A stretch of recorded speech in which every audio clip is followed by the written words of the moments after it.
పాపం జగన్మోహన్ రెడ్డి అనుకుంటాడు, నేను ఏ విషయాన్నైనా చాలా స్పీడ్గా డైవర్ట్ చేయగలను, నేను ఏం చెప్పినా ప్రజలు గొర్రెలా నమ్మేస్తారని జగన్మోహన్ రెడ్డి నేటికి అనుకుంటున్నాడు. మొన్న 11 చీట్లు ఇచ్చి సాగు దెబ్బ కొట్టినా జగన్మోహన్ రెడ్డిలో మార్పు రాల. ఇప్పుడు మన కూటమి ప్రభుత్వం వరద బాధితుల నిమిత్తం ఆహార పదార్థాలకు కానివ్వండి, ఇతర వాటికి కానివ్వండి దాదాపుగా 500 కోట్లు పైగా ఖర్చు చేసింది. దానికి సంబంధించి లెక్కలు కూడా విడుదల చేసింది. అదే జగన్మోహన్ రెడ్డి అయితే లెక్కలు కూడా విడుదల చేయడానికి కూడా అది పక్కన పెడదాం. So each and every one చివరికి చీపురు పుల్ల అగ్గిపుల్లతో సహా లెక్కలైతే కూటమి ప్రభుత్వం విడుదల చేసింది.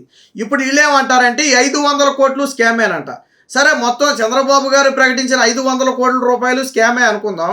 మరి బాధితులకు సహా నీ అమ్మ మొగుడు ఎవడు చేశాడు, కొడాలి నాని భాషలో మనం మాట్లాడుకుంటే నీ అమ్మ మొగుడు ఎవడు చేశాడు, ఎవరైతే ఈ స్కామ్ అని మాట్లాడుతున్నారో నేను వాళ్ళు అడుగుతున్నా. నీ అమ్మ మొగుడు ఎవడు చేశాడు ఆ సాయం? 500 కోట్లు స్కామే అయితే ఎవడు చేశాడా సాయం అని నేను అడుగుతున్నా. ఎవడు చేశాడు సాయం? మీరేమైనా చేశారా? జగన్మోహన్ రెడ్డి ఇస్తానన్న ₹1 నెల అయిపోయింది, ఇచ్చాడా?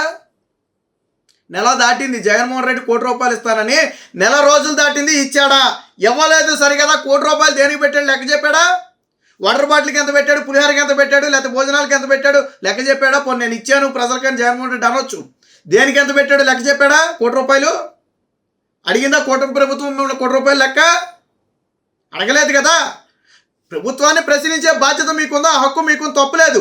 కూటమి విడుదల చేసింది కదా. ఒకవేళ తప్పు అయితే కూటమి విడుదల చేసిన లెక్కలో ఏదైనా స్కామ్ ఉందని మీకు అనిపిస్తే ఆధారాలు తీసుకొచ్చి మాట్లాడాలి. 23 కోట్ల రూపాయలు అగ్గిపెట్లు, 23 కోట్ల రూపాయలు అగ్గిపెట్లకు పెట్టిన ఖర్చు మొత్తం ₹2 లక్షల, సుమారు 2,04,000, 2,07,000 ఎంతో అమౌంట్ ఉంది అందులో ఇండివిజువల్గా విడిగా తీస్తే.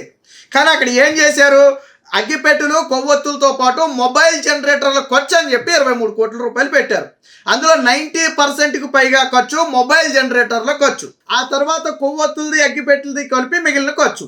అగ్గిపెట్లకు విడిగా మీరు చెప్పినట్లు లెక్కన తీస్తే ₹2 లక్షల సుమారు అగ్గిపెట్లకు పెట్టిన ఖర్చు. 2,07,000 ఎంతో ఉంది అగ్గిపెట్ల ఖర్చు. మరి ఎలాగ మీరు 23 కోట్ల రూపాయలు అగ్గిపెట్లకి అని మాట్లాడుతున్నారు? నాకు అర్థం కాల. నేను ఆల్రెడీ నిన్న వీడియోలో కూడా ఒక ఉదాహరణ కూడా దీనికి సంబంధించే చెప్పా. నేను ఒక కారు కొంటా 10 లక్షలు పెట్టి, ఒక 5,000 పెట్టి కారు మీద కవర్ కొంటా.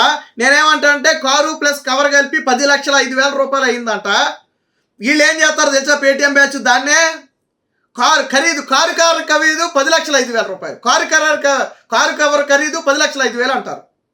కానీ నిజంగా కారు కవర్ ఖరీదు 10,05,000 లేకపోతే ఓన్లీ కవర్ కారు మీద 5,000?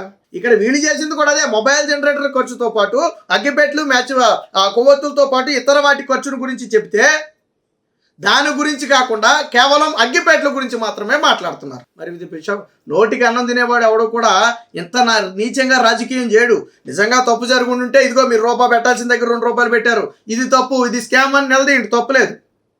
అంతేగాని భోజనాలు నిత్యం భోజనాలు ఎవరు పెట్టారండి? మొదటి రోజు భోజనాలు ఇబ్బంది ఓకే, తర్వాత రోజు నుంచి రెండో రోజు నుంచి భోజనాలన్నీ కూడా ఎవరు పెట్టారు?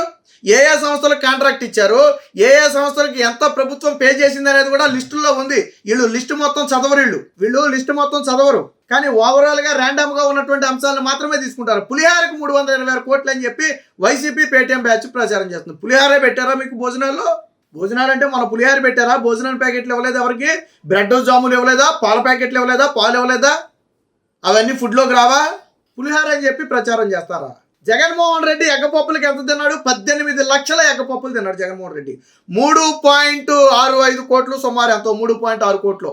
5 ఏళ్లలో జగన్మోహన్ రెడ్డి 3 కోట్ల రూపాయల ఎగ్గపప్పులు తిన్నాడు. దీనికి ఎవరు సమాధానం చెప్తాడు? ఇంట్లో ఎలకలు పట్టడానికి కోట్ల రూపాయలు ఖర్చు పెట్టాడు. దీనికి ఎవరు సమాధానం చెప్తాడు? జగన్మోహన్ రెడ్డి ఇంట్లో ఎలకలు పట్టడానికి కోట్ల రూపాయలు ఖర్చు పెట్టాడు, ఎగ్గపప్పులకి ఖర్చు పెట్టాడు కదా. ఎవడు తిన్నాడు ఎగ్గపప్పులన్నీ? ఎవరికి పెట్టాడు జగన్మోహన్ రెడ్డి? అంటే మనం ఏదో పనులు చేశాం కాబట్టి వాళ్ళ మీద కూడా అదే నిందెత్తే సమానం అయిపోద్ది, మన మీదకి విమర్శ రాదు. మనం అవినీతి చేశాం కాబట్టి వాళ్ళు కూడా అవినీతి చేశారన్నారు. మనం దోబరా ఖర్చు చేశాం కాబట్టి వాళ్ళు కూడా చేశారన్నారు. మనం మటర్లో మనభంగాలు చేశాం కాబట్టి ఎదురు పార్టీ కూడా చేసిందని ముద్ర వేయాలి. అప్పుడే ఎక్కువాలని ప్రజలు అనుకుంటారు. ఆ పార్టీ ఈ పార్టీ ఒకటి అనుకోవాలంటే మనం ముద్ర వేయాలి. అగ్గిపెట్లకు పెట్టిన ఖర్చు ₹2 లక్షల చిల్లరు, 2,04,000 ఎంతో ఉంది. విడిగా దాన్ని తీస్తే అగ్గిపెట్లు ఖర్చు, దాన్ని 23 కోట్లని ఖర్చు పెడుతున్నారు. ఆ ఖర్చు పెట్టారని ప్రచారం చేస్తున్నారు. మరి ఇది నీచ రాజకీయం కదా, జగన్మోహన్ రెడ్డి దిగజారుడుతనం కదా. వరద సాయానికి నీ నుంచి ₹1 ఇవ్వకపోగా అదే 10 మందికి జగన్మోహన్ రెడ్డి అనే వ్యక్తి భోజనం పెట్టలా. అక్కడ ఎన్టీఆర్ ట్రస్ట్ నుంచి 2 రాష్ట్రాలకు సహాయం ప్రకటించారు. చిన్న చిన్న ఇప్పుడిప్పుడే వెలుగులోకి వచ్చే హీరోయిన్లు కూడా వాళ్ళ చేయూత మేరకు 5 లక్షలు 10 లక్షలు 20 లక్షలు సహాయం చేశారు. చిన్న చిన్న హీరోల దగ్గర నుంచి పెద్దవాళ్ళ వరకు, చిన్న చిన్న వ్యాపారుల నుంచి బడా వ్యాపారుల వరకు కూడా వాళ్ళు సాయం చేశారు. భారతీ రెడ్డి ఎందుకు చేయలేదని నేను అడుగుతున్నా. సాక్షి పత్రిక ఉంది కదా, ఎందుకు సాయం చేయలే నువ్వు? భారతీ సిమెంట్ ఉంది కదా, ఎందుకు సాయం చేయలే నువ్వు? సండూరి పవర్స్ ఉంది కదా, ఎందుకు సాయం చేయలే నువ్వు? అవన్నీ పక్కన పెట్టు. సరే, నీ భార్య ఇవ్వదో ఓకే, మీరు పిల్లికి బిచ్చం పెట్టే టైప్ కాదు. ఎంగిలి చేత్తో కాకులను కూడా దోడరు. మీ ఫ్యామిలీ చరిత్ర అందరికీ తెలుసు. ఎక్కడ ఈ మెతుకులు రాస్తే కాకులు తింటాయని మీకు భయం. సరే, పక్కన పెట్టు. నువ్వు ఇస్తానన్న ₹1 ఎవడన్నా అడిగాడా నేను ₹1 ఇమ్మని? జగన్మోహన్ రెడ్డిని ₹1 ఇమ్మని ఎవడన్నా అడిగాడా? నువ్వు బోర్డు నీ ₹1 ఇవ్వకపోతే వరద సహాయం ఆగిపోద్దా? ఇస్తానన్నావు ఓకే, నీ స్థాయికి ₹1 అంటే నీ సెక్యూరిటీ ఖర్చు కూడా కాదు. సరే, పక్కన పెట్టు. ఎంత అనేది పక్కన పెట్టు. ఏది ₹1? నువ్వు ఇస్తానన్న ₹1 ఎక్కడ ఇచ్చావు? ఎందుకు ఇవ్వలేదని నేను అడుగుతున్నా. ఇస్తే ఇంకొక 10 మందికి సాయం చేద్దరు కదా. వరద బాధితులకి కింద గ్రౌండ్ వాళ్ళకి 25,000, పై ఫ్లోర్ వాళ్ళకి 10,000, బండ్లు నష్టపోయిన వాళ్ళకి, షాపులు నష్టపోయిన వాళ్ళకి ఇచ్చారు కదా నష్టపరిహారం. అలా నువ్వు ఇచ్చుంటే ఒక 10 మందికో 50 మందికో 100 మందికో చేరుంది కదా. అది ఇచ్చావా నీ ₹1? మడిచి ఎక్కడ పెట్టుకున్నావు? అప్పుడు హుదూద్ తుఫాన్ అప్పుడో, తిత్లీ తుఫాన్ అప్పుడో ₹1 ఇస్తా అన్నాడు, ఎప్పుడో 10 ఏళ్ల క్రితం. ఏదా ₹1 ఎక్కడా?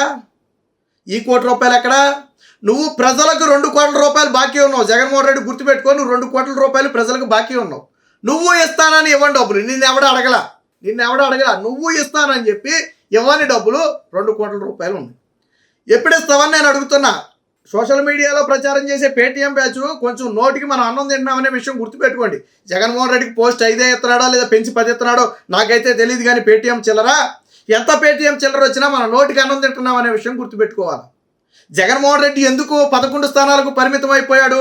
150 నుంచి ఏడ్చి తనితే ఎందుకు 11కు పడిపోయాడు? సిగ్గు తెచ్చుకోవాలి. 5 ఏళ్ల మీ పాలన చూసిన తర్వాత ప్రజలు మీకు ఇచ్చిన సీట్లు 11. మీ నీచమైన బ్రతికేంటనేది ప్రజలు డిసైడ్ చేశారు మొన్న ఎన్నికల్లో. అయినా కానీ మారిపోతే ఎలాగా? అరే, మన ప్రజలు ఎందుకు చావు దెబ్బలు కొట్టారు? ఎందుకు పార్టీ చచ్చిపోయే స్థితిలో ఉంది? జగన్మోహన్ రెడ్డి చావు తప్పి కొనలోటపోయి జగన్మోహన్ రెడ్డి ఎందుకు గెలిచాడు? 30,000 మెజార్టీ ఎందుకు తగ్గింది?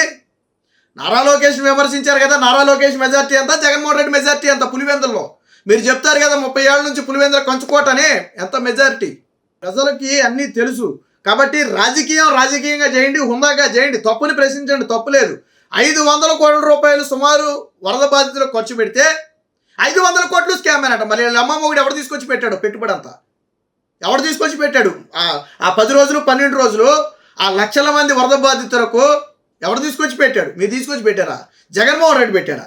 చిన్నపిల్లలకి శాక్లెట్ కూడా ఇవ్వాలి. జగన్మోహన్ రెడ్డి 2 రోజులు 10 నిమిషాలు నీళ్ళలో నిలబడి చిన్నపిల్లలకి శాక్లెట్ కూడా ఇవ్వాలి. ఈ అని పళ్ళికి నుంచి వెళ్ళిపోయాడు. అలాంటి మీరు ఈరోజు వరద బాధితులకు చేసిన సాయం మీద ప్రశ్నిస్తున్నారు. సిగ్గు శరం ఉండాలా. లబ్ధి పొందినోడికి తెలుసు ప్రభుత్వం ఏం చేసింది అనేది. సోషల్ మీడియాలో ₹5 చిల్లర తీసుకుని పోస్టులు చేసే మీకేం తెలుస్తుంది? ప్రభుత్వం కూడా ఇలాంటి అసత్య ప్రచారాలు చేసే వారి మీద కఠిన చర్యలు తీసుకోవాలి.